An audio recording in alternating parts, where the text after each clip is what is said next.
নমস্কার বন্ধুরা, good morning. কেমন আছেন সবাই? আশা রাখছি যে যেখান থেকে আমার এই ভিডিও দেখছেন আপনারা প্রত্যেকেই খুব ভালো আছেন, সুস্থ আছেন। এখন বাজছে সকাল 7টা। চলুন আপনাদেরকে সাথে নিয়ে আজকের ভিডিওটি এখান থেকেই স্টার্ট করছি। তো ভিডিওটি দেখতে থাকুন, আশা রাখছি ভিডিওটি দেখতে আপনাদের ভালো লাগবে।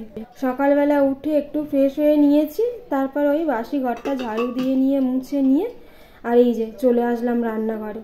কালকে রাত্রিরেই না একটু কড়াই ভিজিয়ে রেখেছিলাম জানেন, ওই যে সকাল হতেই, সেই জন্যে কি সকালবেলা টিফিন করব তা নিয়ে আর চিন্তা নেই।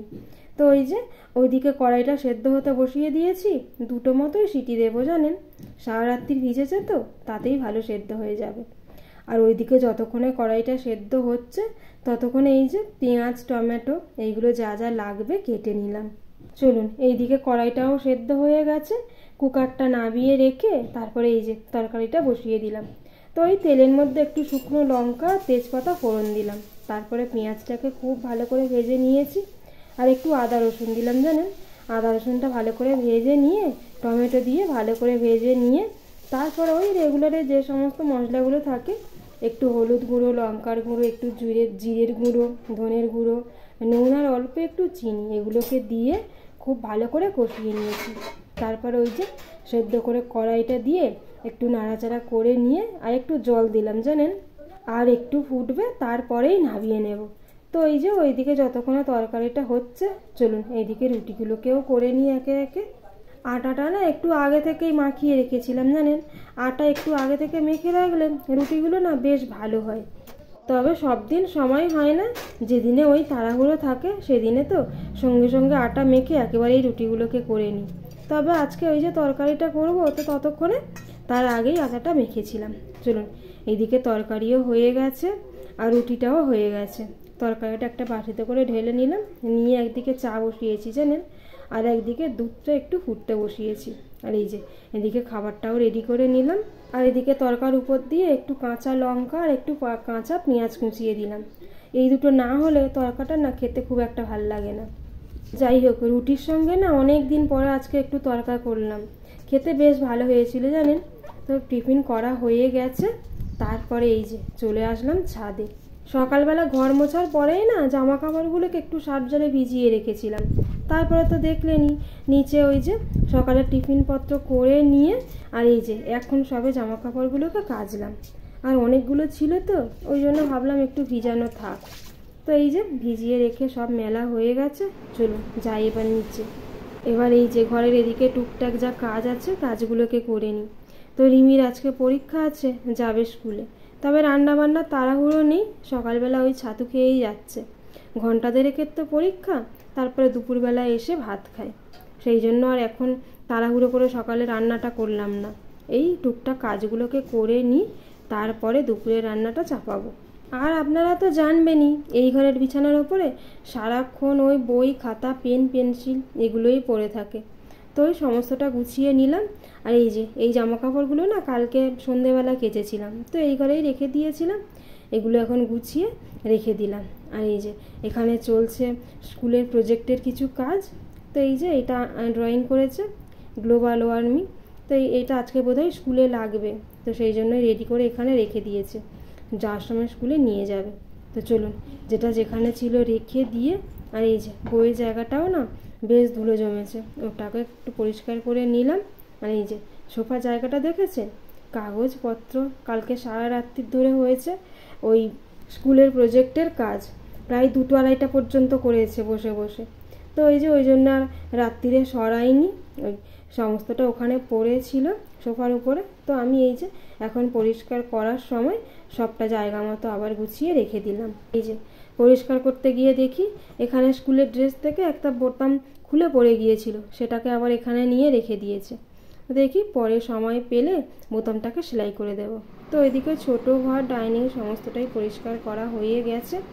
আর এই যে এখন চলে আসলাম বড় ঘরটাতে, এই ঘরটাও একটু হালকা হাতে ঝেড়ে ঝুড়ে নিয়ে তারপরে এই যে বেড কভারটাকে ভালো করে পাতিয়ে নিয়ে আর এই যে বালিশ টালিশগুলো জায়গা মতো রেখে দিলাম।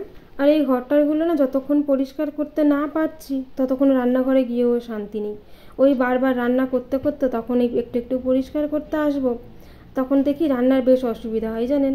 ওর থেকে এই যে এই টুকটাক কাজকর্মগুলোকে করে নিয়ে স্নান টান করে ঠাকুরের পুজো দিয়ে ভাবছি তারপরে রান্না চাপাবো। রিমি স্কুল থেকে আস্তে আস্তে প্রায় 1:30 মতো বেজে যায়, তো ততক্ষণে রান্নাবান্না করে নিতে পারবো। তো সেই জন্যই ভাবলাম তাহলে ঘরে টুকিটাকি যে সমস্ত পরিষ্কার পরিচ্ছন্নের কাজ আছে এগুলোকেই আগে করে নিই। তো এদিকে দেখুন আপনাদের সঙ্গে কথা বলতে বলতে না বড় বেডরুমটাও বেশ ভালো মতো গুছিয়ে নিয়েছি। আর এই যে এখন চলে এসেছি ডাইনিং রুমে। প্রায় প্রত্যেক দিনই না যেখানে যা হাত পড়ে একটু একটু পরিষ্কার করে নিই, কিন্তু এই এত ধুলো যে কোত্থেকে আসে বুঝতে পারি না। তাও যা দরজা জানালা প্রায় বেশিরভাগ সময়টাই বন্ধ রাখি, কিন্তু ওই একটু একটু তো খোলা রাখতেই হয়, তা না হলে এমনিতে গরম, তারপর যদি সমস্ত দরজা জানালাগুলোকে বন্ধ রাখি তো আরও গরম হয়ে যাবে। তো সেই জন্যই একটু যা খুলে রাখি ওতেই মনে হয় বাইরের ধুলো এসে চারিদিক একদম জমে যায়। তো যাই হোক, পরিষ্কার পরিচ্ছন্নের কাজ মোটামুটি শেষ। আর এই যে চলে আসলাম আবার রান্নাঘরে। ওই সকালের খাবারটা তো হলো, খাওয়া দাওয়াও হয়েছে, তো বাসনপত্র না সব ওইভাবে পড়ে আছে জানেন মেশিন ভর্তি হয়ে। তো ভাবলাম স্নান করতে যাওয়ার আগে তাহলে এই যে বাসনপত্রগুলোকে মেজে ধুয়ে রেখে দিয়ে যায়। আর এবার এই টুকিটাকি কাজগুলোকে করতে করতে না বেশ বেলা হয়ে গেল জানেন। তো এবার স্নানটা করে নিয়ে তাড়াতাড়ি করে রান্নাটা চাপাতে হবে। আর এই যে এসে যদি দেখি বেসিন ভর্তি বাসনপত্র, তখন এই বিরক্ত লাগবে কাজ করতে, আর বেশ অসুবিধাও হয়। সেই জন্য ভাবলাম স্নান করতে যাওয়ার আগে তাহলে সমস্তটা বাসনপত্র মেজে ধুয়ে চলে যাই। আর এই যে এরপরে না দেখা হচ্ছে আপনাদের সঙ্গে বেশ কিছুক্ষণ পরে। তো এই যে ওইদিকে বাসনপত্র মেজে ধুয়ে তারপরে স্নান করে ঠাকুরের পুজোটাও তাড়াতাড়ি করে দিয়ে নিয়েছি জানেন। আর দেরি হয়ে গেছে তো সেই জন্য এই কাজগুলোকে তাড়াতাড়ি করে নিয়েছি। আর এই যে তারপরে চলে আসলাম দুপুরে রান্নাটা করতে। তো ওইদিকে ভাতটা চাপিয়ে দিয়েছি, আর ছাদে কয়েকটা উচ্ছে হয়েছিল গাছে জানেন, এই উচ্ছে কটাকে তুলে আনলাম, একটু আলু দিয়ে ভাজবো। আর ফ্রিজে একটু মাংস ছিল, মাংসটাকে বের করে রেখেছি, ওই একটু পাতলা করে ঝোল করে নেব।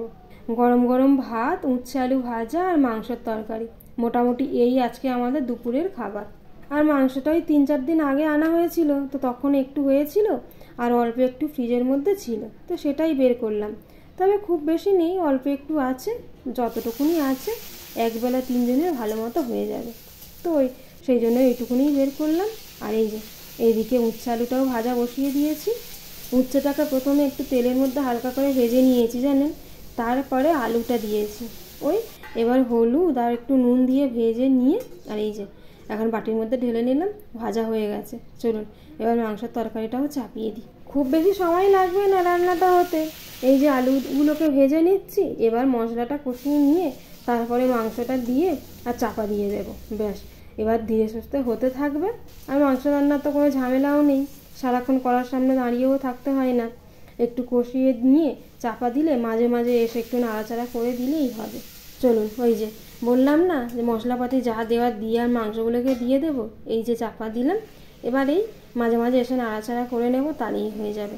আর মাংসটা দেখুন এখানে ভালো মতো কষা হয়ে গেছে জানেন। এবার একটু জল ঢেলে দিলাম, পরিমাণ মতো জল দিলাম, একটু ফুটবে তারপরে নামিয়ে নেব। আর মুরগির মাংস তো কষা করতে করতেই বেশ অনেকটা সেদ্ধ হয়ে যায়, সেই জন্য আর জল দেওয়ার পরে অত বেশি সময় লাগেও না করতে। চলুন রান্না হয়ে গেছে, এই যে বাটিতে ঢেলে নিয়েছি। এবার রান্নাঘরে টুকিটাকি কাজ করে নিয়ে এই যে দুপুরের খাবারটাও বেড়ে নিয়েছি। চলুন বন্ধু, ভিডিওটি তাহলে আজ এখানেই শেষ করছি। আপনাদের সঙ্গে দেখা হবে আবার খুব তাড়াতাড়ি পরবর্তী ভিডিওতে। ততক্ষণ পর্যন্ত আপনারা ভালো থাকবেন, সুস্থ থাকবেন আর সাবধানে থাকবেন। আর ভিডিওটি কেমন লাগবে দেখা হচ্ছে পরবর্তী ভিডিওতে, ততক্ষণের জন্য টাটা।